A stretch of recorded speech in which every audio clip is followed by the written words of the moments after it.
On the rugged shores of County Wexford, Ireland, where the Celtic Sea churns endlessly against jagged stone, a great tower rises from the mist.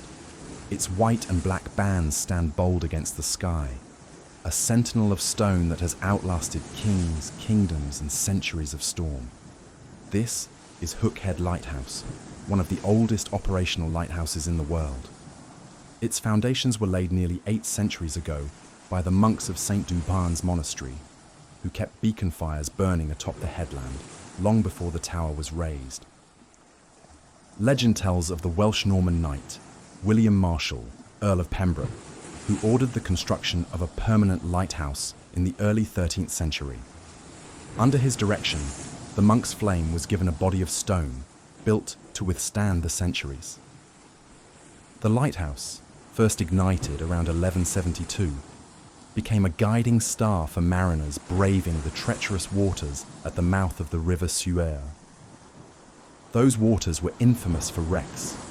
Reefs and hidden rocks lurked beneath the waves, and storms could sweep ships onto the cliffs with merciless force. Hook Head became not just a beacon, but a guardian, its flame promising safe passage to those who dared the Irish Sea.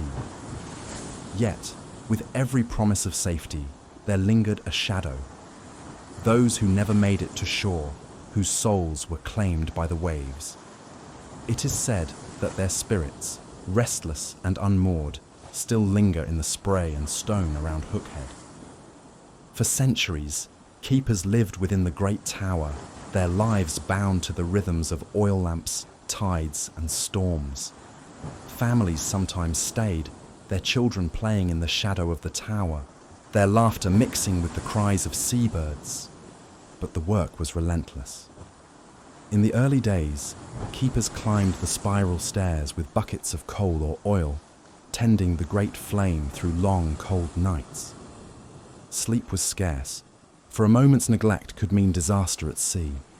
Many keepers grew old in the tower, their lives consumed by the duty of keeping the light. There are stories of keepers who went mad from isolation, hearing voices in the howling wind. Some claimed to see shadows moving along the stairwell when no one else was present, or to hear phantom footsteps echoing in the stone corridors at night. One tale speaks of a keeper's wife who fell ill during a brutal winter storm. With no way to send for help, she died within the tower, her body wrapped and stored until the seas calmed enough for burial. Some say her presence lingers still, a sorrowful whisper in the lantern room where her husband once stood vigil alone. The sea around Hook Head is a merciless keeper of secrets. From the earliest days of the lighthouse's flame, the waters at the mouth of the River Suer have swallowed ships, sailors, and Hope's Hole. Its jagged reefs, hidden shoals, and sudden storms make the coastline one of Ireland's most treacherous. Even with a beacon blazing across the headland, tragedies have never ceased. The sea gives passage, but it also takes, and when it takes, it does so cruelly. For mariners of the Middle Ages, approaching Hook Head was both a blessing and a trial. On a clear night, the monk's beacon offered salvation, a fire in the dark, promising safe entry into Waterford Harbour. Yet the currents here are deceptive. The sea funnels and twists around the headland, dragging ships toward reefs that jut like teeth from beneath the surf. Many captains, seeing the flame, mistook their position and steered too close to shore. The result was disaster. Hulls splintered on stone, lives thrown to the mercy of the waves. It is said that the first wreck recorded in local law happened not long after the tower was built. A merchant ship out of Bristol, laden with wine and cloth, mistook the new beacon's flame for that of a welcoming harbour fire. She ran aground in a storm, her cargo scattered across the rocks. Fishermen later found bodies in the tide pools, faces pale, eyes wide, as if frozen in their last terror. The monks of St. Duban buried them in unmarked graves on the headland, chanting prayers into the wind. But the local people whispered that the dead were restless, for their souls had not reached home. One of the most infamous tragedies came during the Wars of the Three Kingdoms. In 1641, a supply ship bound for the English garrison at Waterford struck the rocks beneath Hook Head. Laden with powder, food, and troops, she was a heavy vessel, and the sea showed no mercy. Survivors who staggered ashore told of men screaming as the ship broke apart, of flames licking the deck as the lantern oil caught fire. The people of the peninsula awoke to chaos. Wreckage littered the strand, and the surf carried in the drowned by the dozens. Some swore they saw figures clinging to the rocks, only to be swept away before help could reach them. The monks, keepers of the flame, gathered the survivors, but many more were beyond saving. Afterwards, fishermen claimed the sea carried echoes of that night. Strange lights appeared offshore, bobbing as if lanterns moved across the waves. Some believed it was the spirits of the dead soldiers, still searching for land. Others whispered it was a warning, a phantom ship doomed to repeat its wreck for eternity. To this day, there are accounts of a fiery glow appearing on the horizon during winter storms, vanishing the moment anyone rows out to investigate. The 1700s brought both prosperity and tragedy. Hook Head stood firm, its flame tended faithfully, but the seas around it grew no kinder. Smuggling was rife in these years, and some ships deliberately risked the shoals to land contraband unseen. Others, caught in gales, had no choice. One stormy December night, in 1765, a collier from Wales was driven hard against the cliffs. Villagers later said the crash sounded like thunder as the hull split apart. The crew's cries mixed with the howl of the wind, but the surf kept rescuers from reaching them. By dawn, all that remained were blackened timbers and frozen bodies on the rocks. To this day, the people of Wexford speak of the black sailors, phantom figures seen near the lighthouse, their clothes dark, their faces obscured by shadows. They are said to wander the cliffs when storms rise, their presence a harbinger of disaster. One lighthouse guide swore that while closing up after a tour, he heard boots trudging across the flagstones. When he looked outside, there was no one, only the faint sound of water dripping, like a body pulled from the sea. The 1800s were no gentler. Even as lighthouse technology improved, fog and storm remained deadly adversaries. Small boats were particularly vulnerable. One tragedy remembered in local lore concerns a group of fishermen ferrying goods to the lighthouse in the mid-19th century. Their curragh overturned in rough water, and all were lost within sight of their families. The widows gathered on the cliffs screamed their grief into the night. Locals say their voices joined the sea's roar, and sometimes, on stormy evenings, you can still hear women wailing on the wind. In 1856, a bark carrying emigrants bound for America struck a reef near Hook Head.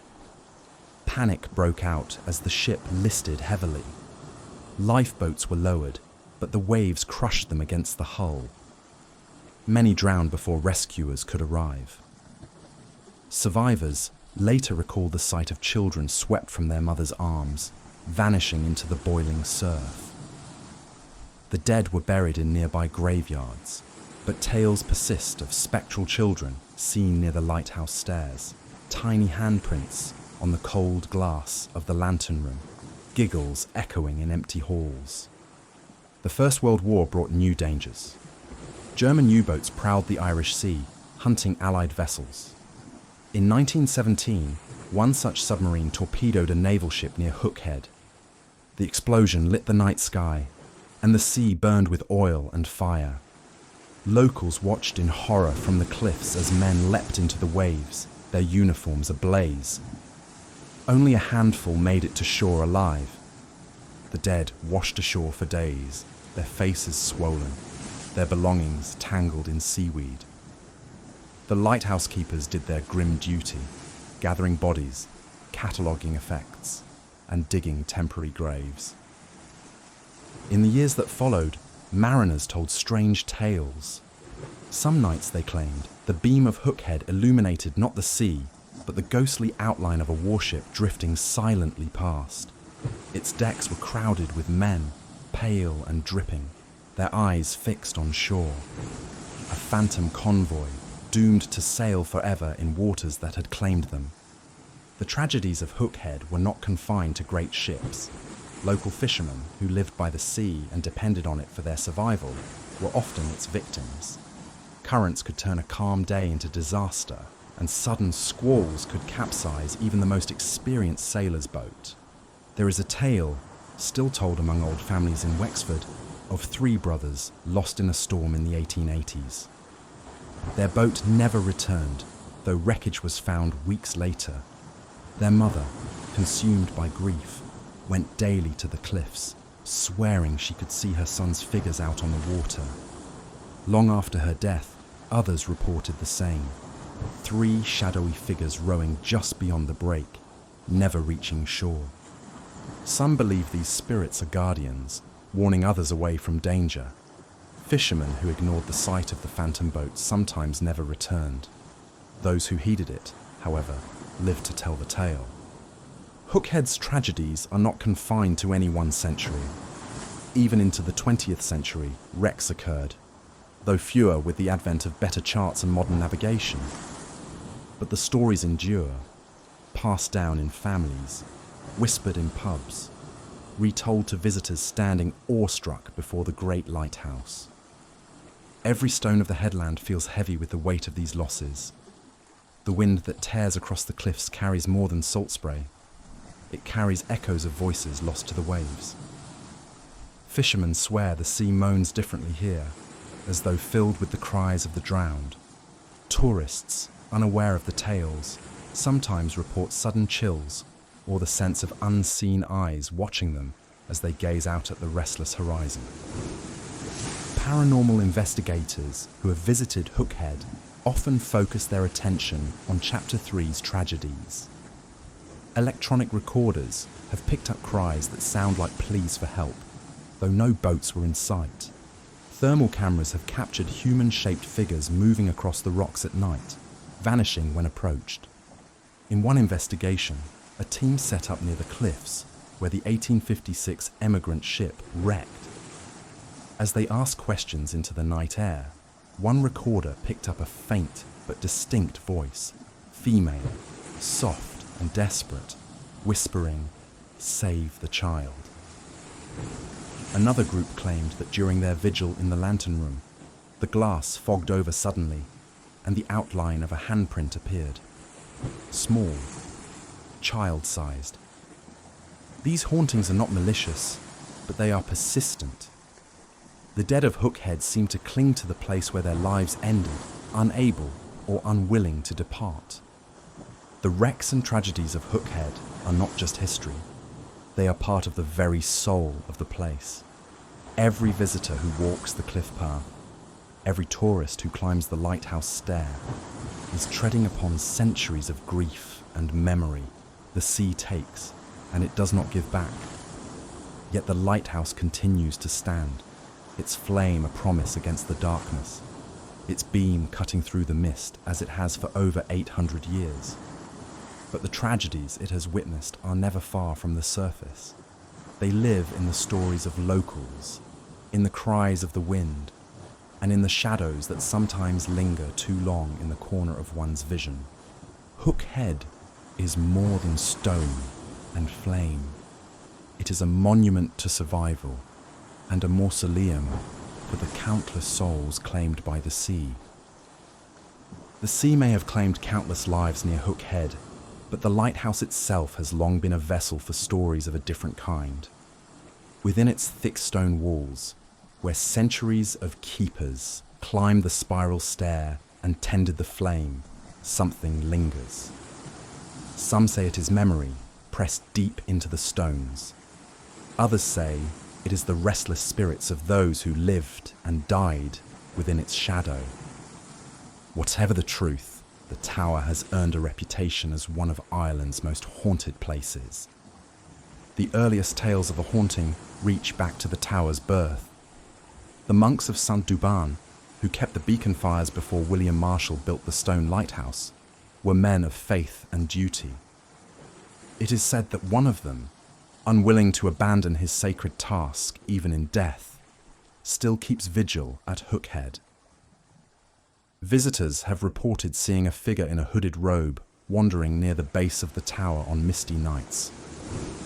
At first glance, he appears solid, even ordinary, but when approached, he vanishes into the sea air.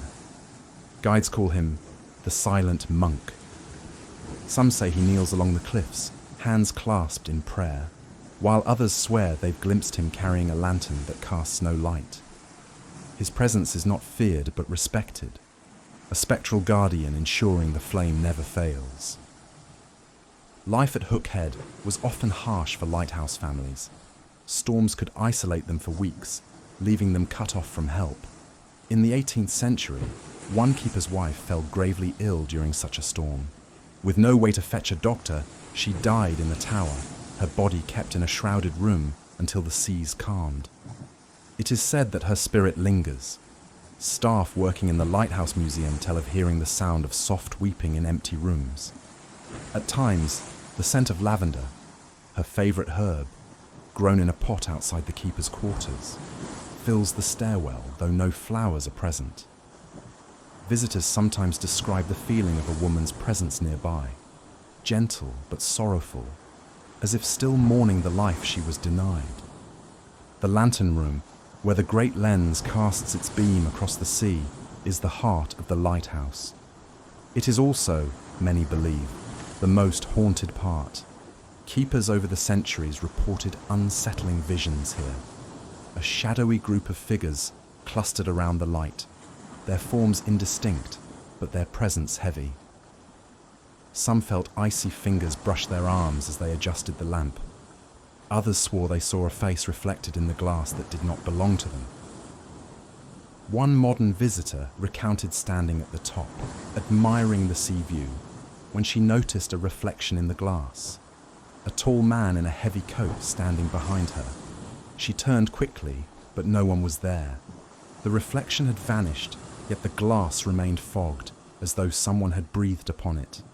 Though the monks' beacon fires have been extinguished for centuries, many visitors claim to smell smoke within the tower. It is a heavy scent, coal or peat fire, drifting suddenly through the stairwell, then disappearing without trace.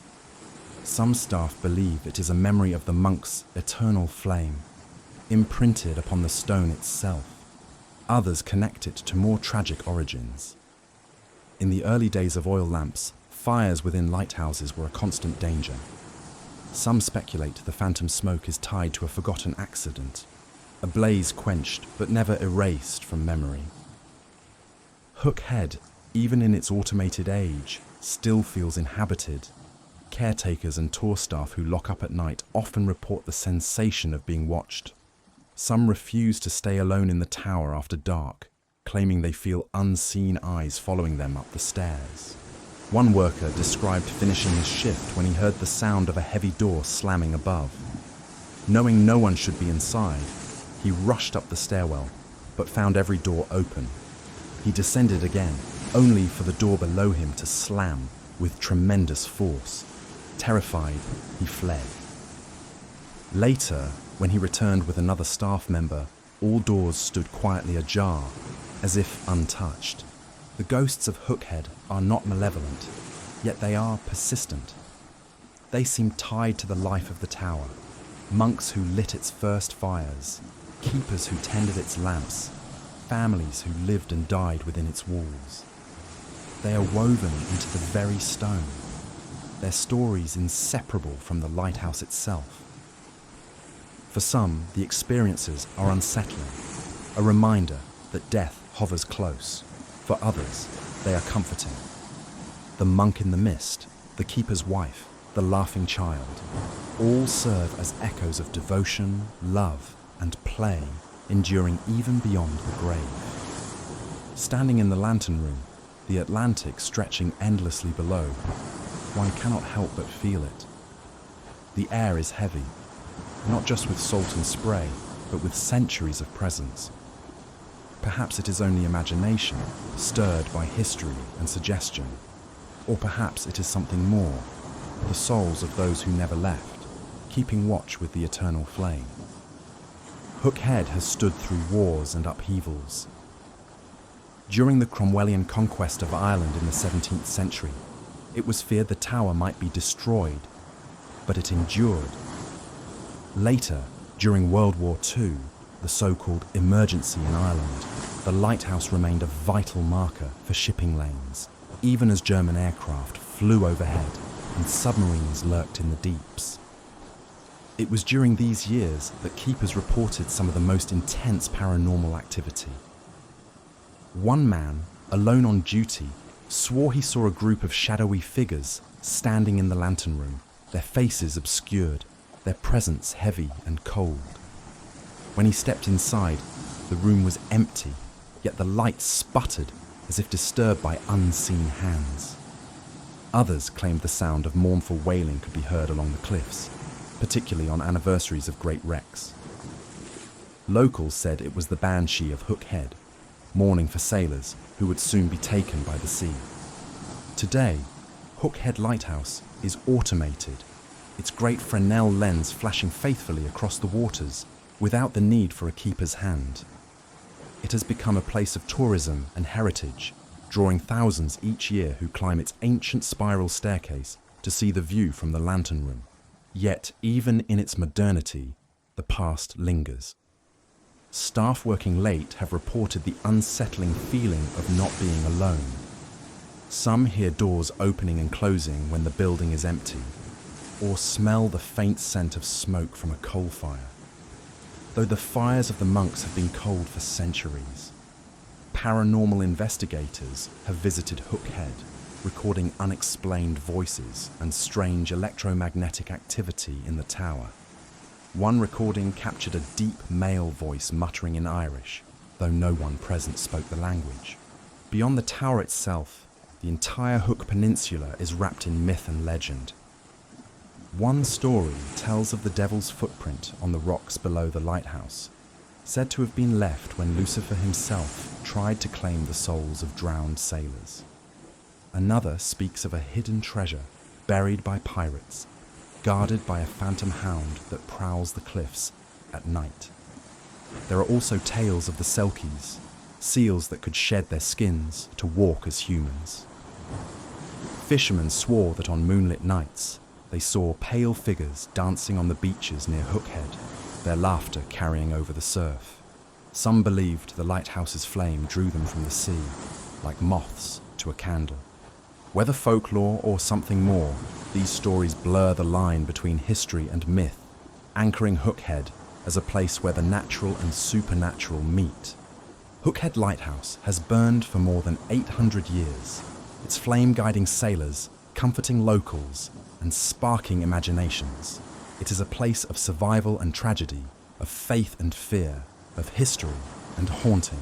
Standing on the cliff at dusk, watching the great beams sweep across the waves, one cannot help but feel the weight of centuries pressing close. Every stone of the tower is steeped in memory. Every gust of wind carries whispers of the past. For some, Hook Head is simply a marvel of medieval engineering, a lighthouse that has stood against time itself. But for others, it is something more, a liminal place where the veil between worlds thins and the ghosts of history walk still. And perhaps as long as the flame burns, they always will.